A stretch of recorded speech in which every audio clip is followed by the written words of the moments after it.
Ընդամենը 3 այս ամբիոնից դուք հերթական վրեժխնդրության, իսկ ավելի շուտ վենդետայի այսպես անոնսը տվեցիք եւ այսօր առավոտյան դիմակավորված ԱԱԾ-ն հայտնվեց Քոչարյան ընտանիքի բնակարանում։ Իդեպ, հանրային բևեռացման քաղաքական հետապնդումների, ատելության խոսքի, բռնության մթնոլորտի բարձր աստիճանը արձանագրվել են նաեւ միջազգային դիտորդական առաքելությունների կողմից։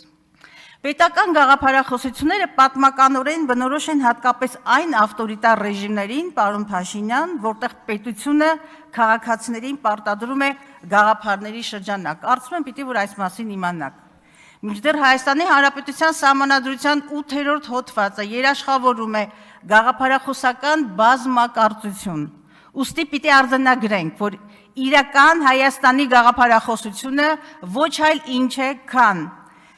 ՀՀ քաղաքացիներին պարտադրվող քաղաքացիական պայմանագրի ոչ հայկական ծագման իդեոլոգիան եւ չկա որևէ իրավական ակտ, որով այս ուրեմն գաղափարախոսությանը պաշտոնական կարգավիճակ է շնորհվել։ Եվ այնուամենայնիվ, եկեք մտածենք, ինչի մասին է այն եւ ինչ հեռանկար է սպասում Հայաստանի անկախ պետականությանը։ Այդ հեռանկարի մի մինի պատկեր բնականաբար այսօր առավոտյան ականատեսն ենք եղել։